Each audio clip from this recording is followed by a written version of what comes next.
bring in James Moore. He's a former Conservative cabinet minister. James, good to see you. Happy Monday. Your thoughts on what's at stake here for Mark Carney?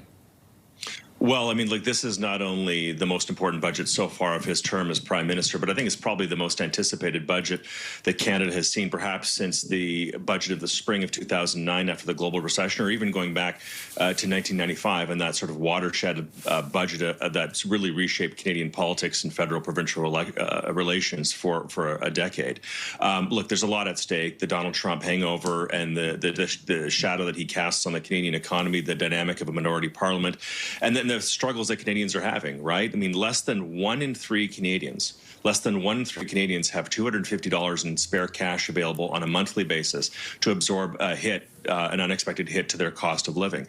Only about 1 in 3 Canadians can absorb a hit of about $1,000 or more. So you think about if your transmission goes out in your car, or you have an unexpected, pipe burst in your house or something. Like, Canadians are very anxious about their economic security, their cash flow needs, and all that. And so, there's a high expectations that this budget would not only deal with the macro political environment of pushing back against Donald Trump, but will also maybe address some of the practical anxieties that Canadians have about their jobs and about their cash flow and about their personal economic stability and security. How much deficit spending do you think we're going to see? Because it's become almost a parlor game how high that number is going to be, James.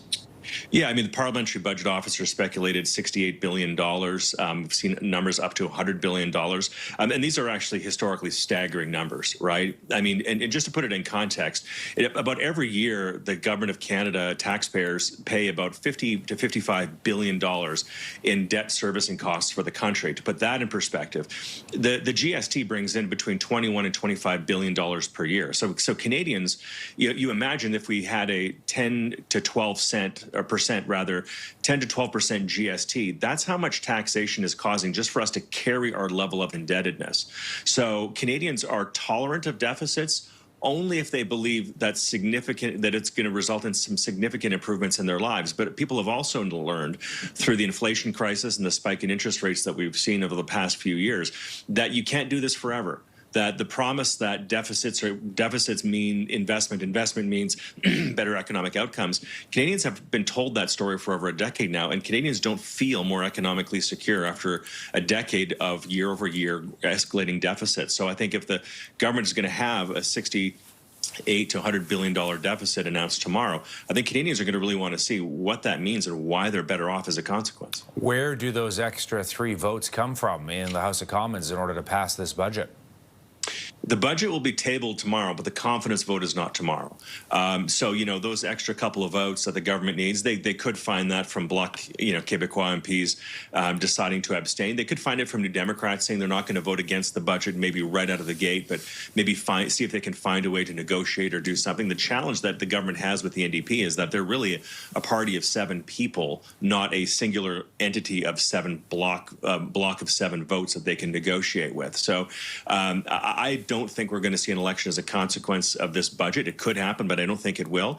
And I think that there'll be time between the budget being tabled tomorrow through to the end of the calendar year for New Democrats perhaps to find something that they think that would be illustrative of progressive values that they can cling to and throw in the window against that their base would see, that there's sufficient reason to support the budget.